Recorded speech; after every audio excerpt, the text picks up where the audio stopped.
नमस्कार दोस्तों, स्वागत है आपका कहानी नगरी में, जहां हर कहानी लाती है एक रहस्य और डर का नया एहसास। कई सालों से शहर के बाहर खड़ा वो पुराना मकान, जहां कोई जाने की हिम्मत नहीं करता था। कहते हैं वहां रहने वाले हर इंसान कभी लौटकर नहीं आया। लेकिन एक दिन रोहित और उसके दोस्तों ने उस घर में जाने का प्लान बनाया, बस एक वीडियो बनाने के लिए। शुरुआत में सब ठीक था, टूटी खिड़कियाँ, पुरानी तस्वीरें, बिखरे खिलौने, लेकिन धीरे धीरे कुछ अजीब होने लगा। दीवारों से आती अजीब आवाज़ें और फिर वो मासूम सी बच्ची की आवाज़। रोहित नीचे गया और उसके बाद जो हुआ किसी ने नहीं देखा। अब कहानी वहीं से शुरू होती है जहां भूतिया पार्ट 1 खत्म हुआ। दिल की धड़कन धीमी पड़ गई। विक्रम ने धीरे से पूछा, तुम्हारा नाम क्या है? बच्चे ने रोते रोते सिर उठाया और उसका चेहरा बिल्कुल काला, आंखें गायब और मुंह सिल दिया गया। उसने फुसफुसाकर कहा, मां, वो आ रही है। और तभी ऊपर से भारी कदमों की आवाज, थक थक थक, तेज और तेज, वो सीढ़ियों पर हमारी तरफ। ऊपर से आने वाली तेज कदमों की आवाज अब और ज्यादा पास आ चुकी थी। थक थक थक थक। आकाश डर के मारे कांप रहा था। वो हमारे पास आ रही है यार। बच्चा कोने में सिमटा हुआ अपने काले बिना आंखों वाले चेहरे के साथ बस एक हाँ ही बात दोहरा रहा। मां, मत आना मां। मेरी आवाज सूख गई थी। ये बच्चा इंसान है भी या? अचानक ऊपर का दरवाजा धड़ाम जोर से बंद हुआ और उसके बाद एक भयानक चीख। सीढ़ियों से सफेद कपड़ों वाली स्त्री धीमे धीमे नीचे उतरने लगी। उसका चेहरा काला और दोनों आंखों से काले आंसू टपक रहे थे। वह रुककर बोली, मेरे बच्चे, तुम मेरे बच्चे को क्यों रुला रहे हो? उसकी आवाज में झर जैसा गुस्सा और मौत जैसा सन्नाटा था। हम तीनों पीछे हट गए।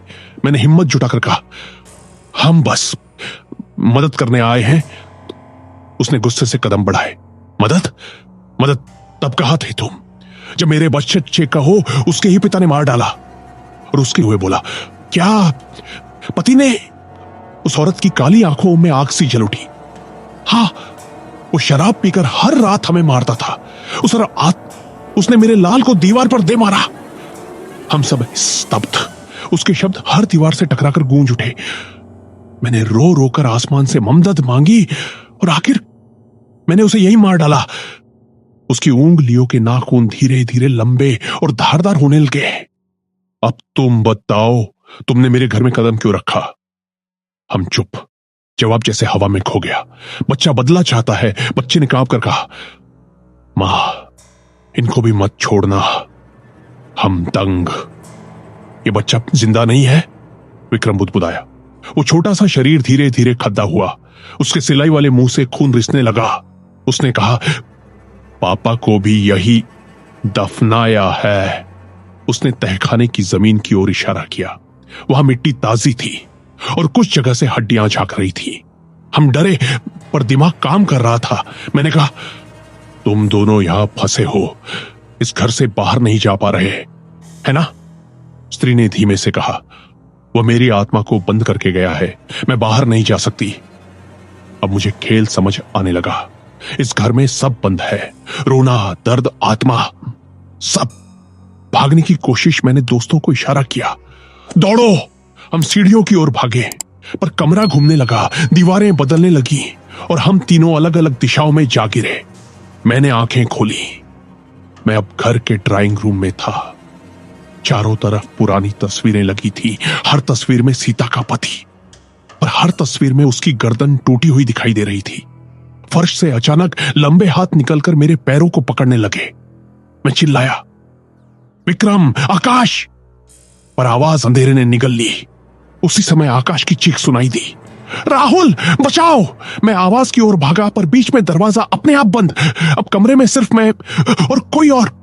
ठंडी हवा ने मेरी गर्दन को छुआ और एक आवाज बिल्कुल मेरे कान के पास, भाग कर जाओगे कहा? दूर से पुरानी दीवार घड़ी चिल्लाई, डन डन डन। आधी रात शुरू, और आधी रात का मतलब सीता की मौत का समय। आधी रात का समय था। सीता की काली जलती आंखें अब कमरे में घेर चुकी थीं। मैं फर्श पर गिरा हुआ था। सांसों की आवाज सुनाई नहीं दे रही थी, लेकिन तभी मैंने पीछे देखा। विक्रम और आकाश दोनों दरवाजे के पास दबे हुए थे। चेहरे पर खौफ, शरीर कांप रहा था। सीता की आत्मा धीरे धीरे कमरे में घूम रही थी, जैसे हर दीवार, हर तस्वीर, हर कोना उसकी दौड़ती आंखों से जाग रहा हो। वो बोली, तुम यहां क्यों आए? मेरे बच्चे को रुलाया, मेरे घर को परेशान किया, अब तुम्हें भी भुगतना होगा। मैंने हिम्मत करके कहा, हम यहां सिर्फ सच जानने आए थे, हाँ मैंने तुम्हें परेशान नहीं किया।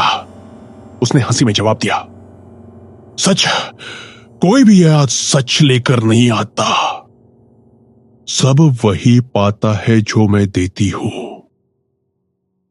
डर। विक्रम ने धीरे से कहा, हम तुमसे डरते हैं, बस हमें जाने दो।